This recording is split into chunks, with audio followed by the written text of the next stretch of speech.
Shalom, shalom, queridos amigos. Bienvenidos un día más a Israel a Diario. Hoy es jueves 7 de noviembre, 6 del mes de Heshvan.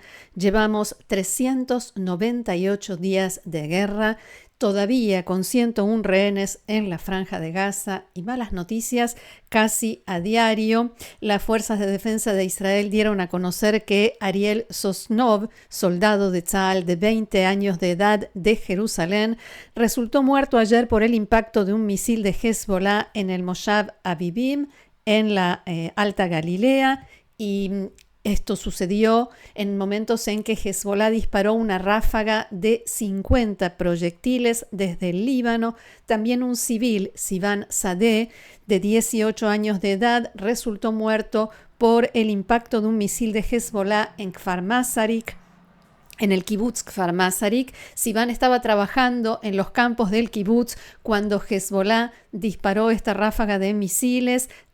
Se bajó del tractor, trató de refugiarse en una zanja, pero uno de los cohetes estalló muy cerca del lugar donde él estaba. Y vamos ahora, que ya actualizamos esta información, lamentablemente vamos a las tapas de los diarios que hoy sí publican ampliamente y se dedican al triunfo de Donald Trump en las elecciones presidenciales norteamericanas, sin excepción, y por supuesto su vínculo con Israel y qué sucederá a partir de ahora, no solo en Estados Unidos, sino también en Israel y en nuestra región. La primera plana del diario Yediot Aharonot la ocupa casi por completo Donald Trump, señalando allí con su dedo índice, y el titular dice: he vuelto, regresé. Allí está pequeñita debajo Kamala Harris, que lo mira desde abajo, y la bajada dice: la dramática carrera electoral finalizó con un triunfo aplastante. Donald Trump es el presidente número 47 de Estados Unidos. Abren comillas para citarlo: vamos a curar, a sanar a Estados Unidos, declaró en su discurso triunfal. No comenzaré guerras, las terminaré. La tapa de hoy de Ma'ariv también la ocupa casi por completo Trump en otro tramo de su discurso triunfal, y el titular dice: Estados Unidos de Trump.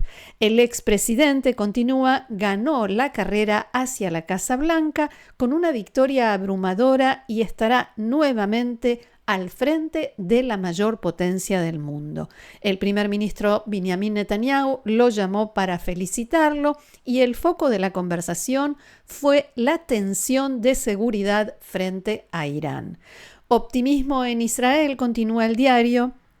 Los republicanos también ganaron el Senado, o sea, la mayoría en el Senado. Ma'ariv destaca la frase esperanzadora, hay que decir, del ex y próximo presidente norteamericano: terminaré las guerras. Aquí vemos el mensaje en X que difundió anoche el primer ministro Netanyahu, felicitando a Trump por su inmensa victoria y su histórico regreso. Todos los medios coinciden hoy en que Netanyahu apostó por Trump y ganó. En el diario Ma'ariv, la periodista que se dedica a política israelí, Ana Barsky, dice que Netanyahu también apostó a Trump en lo referente a la guerra, en todo lo relacionado con su política y la continuación de la guerra en el norte y en el sur, y el tema de los secuestrados, como así también respecto a sus ambiciosos planes para llegar al objetivo anhelado, o sea, un acuerdo regional que le otorgue a Israel paz con Arabia Saudita, dice la periodista, después de que ese proceso se viera truncado el 7 de octubre de 2023 de la manera más cruel y más brutal que se pueda pensar. Aquí está el saludo que publicó también el ministro de Relaciones Exteriores saliente, Israel Katz, quien a partir de hoy, como sabemos, será el ministro de Defensa de Israel. En Canal 12 de la televisión israelí planteaban anoche la situación, el contexto de este cambio en Estados Unidos. En el frente norte hay una propuesta de acuerdo sobre la mesa, como vinimos comentando la semana pasada y en días anteriores. Trump ya dijo que quiere terminar la guerra, pero lo más probable es que Hezbollah quiera seguir con una guerra de desgaste y tampoco es seguro que ese acuerdo que se pueda lograr sea suficiente para que los habitantes del norte de Israel puedan volver a sus casas, los que fueron desplazados, que puedan volver a sus casas y sentirse seguros. Respecto a los secuestrados y la guerra en la Franja de Gaza, Canal 12 citó anoche fuentes militares según las cuales Hamás da señales de que, debido a la presión militar y el triunfo de Trump, se podrá lograr que Hamás vuelva a las negociaciones, a la mesa de diálogo. La pregunta, decían, es si Netanyahu va a querer terminar la guerra ahora o esperar a Trump y juntar todo en un solo acuerdo. Y en esto coincidieron con Maariv de hoy en que ese acuerdo también incluiría la normalización de relaciones con Arabia Saudita. Y falta ver también, y esto lo agrego yo, ¿para qué querrá Hamás volver a la mesa de negociaciones? Si realmente para negociar o para, una vez más, ganar tiempo, mantener retenidos a los secuestrados y especular, seguir especulando y seguir combatiendo. Volvemos entonces a este planteo que hacía Canal 12, porque la otra gran pregunta que formulan es: ¿cómo será esta etapa de transición, especialmente en las relaciones del gobierno de Israel con el gobierno saliente de Estados Unidos y el presidente Joe Biden? La semana próxima, más específicamente el 12 de noviembre, vence el plazo que Austin y Blinken, o sea, la administración Biden, le dio a Israel para aumentar el ingreso de ayuda humanitaria a la Franja de Gaza en forma significativa y considerable, como decía la carta en la que hicieron este reclamo, algo que Israel hizo, pero habrá que ver si en los parámetros del gobierno Biden será suficiente y si ahora que ya no están en campaña electoral seguirán presionando con este tema o no. En este sentido, el embajador de Israel ante la ONU, Dani Danon, declaró en la tarde de ayer a Radio Galei Tzahal, la radio del Ejército de Israel, que hay que admitir, hay que tener en cuenta la realidad que indica que esta es una etapa tensa, sensible, esta transición. Danon recordó que él estuvo exactamente en la misma situación en 2016, cuando Trump ganó las elecciones por primera vez y el entonces presidente Barack Obama, hacia el final de su mandato, poco antes de dejar la Casa Blanca, impulsó una resolución muy problemática, decía Danon, para Israel, por la que seguimos pagando todavía el precio hasta el día de hoy, y se refería a la resolución 2334 del Consejo de Seguridad sobre los asentamientos judíos, declarándolos ilegales. Estados Unidos, recordemos, se abstuvo en esa votación y ese era el recuerdo que traía en la tarde de ayer Danon. Dijo: espero que no lleguemos a esta situación, pero no tengo dudas de que van a presionar al presidente Biden y su gobierno, ya sea los palestinos o países europeos en la ONU, van a presionar a la administración Biden en esta etapa que le queda, en este tiempo que le queda en la presidencia. Habrá propuestas de resolución de fin de la guerra, de cese de fuego, sobre todo no en condiciones que favorezcan a Israel. Y Danon dejó abierta la pregunta, el beneficio de la duda sobre cómo va a actuar Joe Biden y cómo va a responder su gobierno. Aunque sí señaló que Biden no tiene la carga emocional, en palabras del embajador, que tenía Barack Obama contra el gobierno de Israel en aquella época. Y de todas maneras dijo, debemos estar bien atentos en esta época de transición.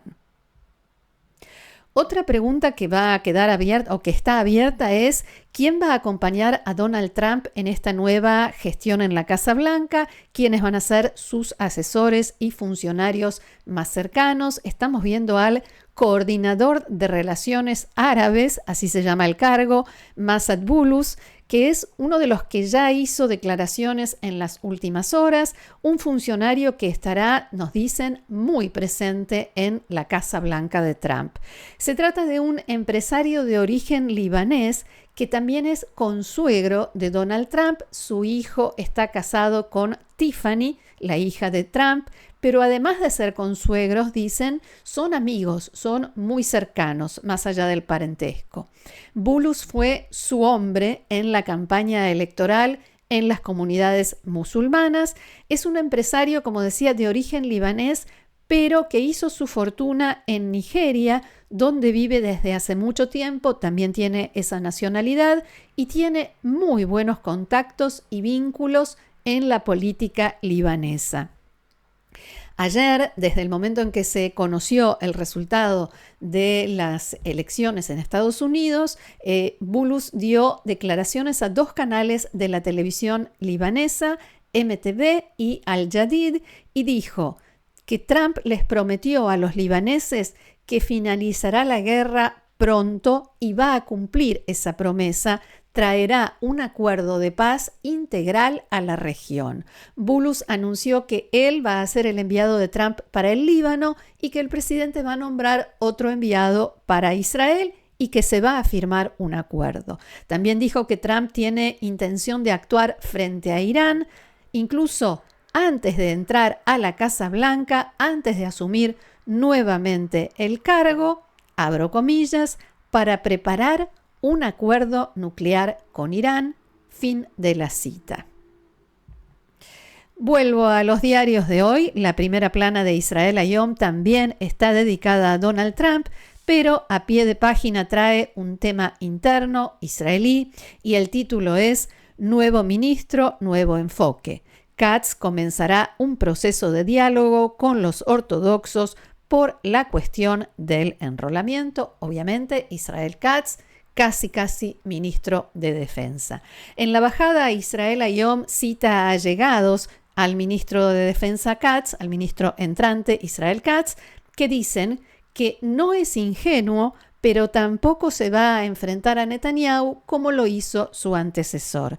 Y también aseguran estos allegados que quienes dicen que Israel Katz no tiene experiencia no saben de qué están hablando. Por último, la bajada señala que se estima que Yoav Gallant permanecerá en la Knesset, en el Parlamento de Israel, como legislador independiente, pero no por mucho tiempo, y no aclaran qué querrán decir con eso. A propósito de la ley de enrolamiento y los legisladores, el partido Likud decidió castigar a 2 parlamentarios que en los últimos días se expresaron en contra de una ley que exima a los ortodoxos de cumplir con el servicio militar obligatorio o que les imponga alguna sanción si no lo hacen. En primer lugar, Dan Iluz, un parlamentario que hay que decir que llegó a Israel solo, inmigró solo para servir en el ejército y que en estos días dijo abiertamente que no está de acuerdo y que no puede votar a favor de una ley que indique que algunos tienen que cumplir el servicio militar y otros no. Ayer le comunicaron que será reemplazado en su lugar en las comisiones de Economía y de Seguridad que tiene en el Parlamento y que tendrá prohibido presentar proyectos de ley durante 45 días. También va a recibir sanciones el titular de la Comisión de Seguridad y Relaciones Exteriores de la Knesset, Yuli Edelstein, que no podrá presentar proyectos de ley durante 3 semanas. Esta tarde la Knesset va a aprobar formalmente el nombramiento de Israel Katz como ministro de Defensa y de Gideon Sa'ar como ministro de Relaciones Exteriores. Junto con Gideon Sa'ar entran al gobierno también Zeev Elkin, el parlamentario Zeev Elkin, que será ministro de directorios en el Ministerio de Finanzas. ¿Qué significa esto? estará a cargo de las entidades encargadas de la reconstrucción de las zonas afectadas por la guerra en el norte y en el sur del país. Y Sharen Haskel, que será viceministra de Relaciones Exteriores. Estos nombramientos, especialmente el de Elkin, han generado fuertes críticas dentro del gobierno y de la coalición. El ministro del Negev y la Galilea, Wasserlauf, dijo que se trata de una decisión miserable, en sus palabras, que están agregando cargos y presupuestos para algo que su ministerio ya hace. El Ministerio de Relaciones Exteriores también va a recibir un aumento de 545 millones de shekels en su presupuesto destinado a la diplomacia pública o asbará, como se conoce en hebreo. Según una declaración de Saar, el presupuesto se va a destinar a campañas mediáticas en la prensa extranjera, en redes sociales y todo tipo de plataformas fuera de Israel. Y el Parlamento de Israel, no nos vamos de allí, aprobó anoche en segunda y tercera lecturas el proyecto de ley que va a permitir al gobierno deportar a familiares de terroristas con ciudadanía israelí. 61 diputados votaron a favor y 41 en contra. El proyecto de ley fue presentado por el parlamentario Hanoch Milvitsky del Likud y da al ministro del Interior el poder de expulsar a un familiar de primer grado de alguien que llevó a cabo un atentado si esa persona tenía conocimiento y, en primer lugar, no informó a la policía y, segundo, si expresó apoyo o identificación con un acto de terrorismo o publicó palabras de elogio, simpatía o aliento para un acto de terrorismo o una organización terrorista. El proyecto de ley se aplica expresamente a ciudadanos israelíes que de todas maneras no perderían su ciudadanía incluso después de ser expulsados del país. También estipula que el ministro tiene que convocar a una audiencia durante la cual el sospechoso tiene derecho a defenderse, tiene derecho a expresar sus argumentos y el ministro entonces tendrá 14 días de plazo para tomar una decisión y firmar o no una orden de deportación. Kan, el canal de la televisión pública israelí, cambiamos otra vez de tema, reveló anoche un video que fue encontrado en el túnel de Hamas en la Franja de Gaza, en el que fueron asesinados los 6 rehenes israelíes hace 2 meses. El video fue encontrado en una memoria externa USB o disk on key que fue hallado tirado en el piso del túnel. Los terroristas filmaron la pantalla del televisor en el que estaban viendo una transmisión del canal Al Jazeera y hablaban entre ellos. Lo que estaban viendo era una manifestación de las familias de los rehenes. Se veía, como vimos antes, la fotografía de Almog Sarusi, sus amigos portando la pancarta y uno de sus tíos, y él era uno de esos 6 rehenes que estaba allí en el túnel. Hablaban los 2 terroristas que filmaron esto. Hablaban sobre cómo se ve en la foto Almog y cómo se veía en ese momento, y uno le explicaba al otro que lo que estaban viendo era una protesta de las familias de los rehenes que reclaman que sean liberados. La familia de Almog le dijo a Kan que ese video es muy significativo para ellos, muy importante, porque les da a entender, a pesar de que no pudieron recuperarlo con vida, les da a entender que al menos él sí supo del esfuerzo que su familia y sus amigos estaban haciendo para traerlo a casa con vida y que quizás eso hizo que no se sintiera abandonado. Hasta aquí nuestro encuentro de hoy. Muchísimas gracias por haberlo compartido con nosotros una vez más. Y como siempre les agradezco muchísimo, pero de verdad, todos los mensajes que nos hacen llegar cada día. Los invito a seguirnos en el canal, a suscribirse y sobre todo a compartirlo. Háganlo saber. Gracias nuevamente. Les deseo un hermoso fin de semana, pero sobre todo tranquilo en paz, que tengamos buenas noticias. Shabbat Shalom.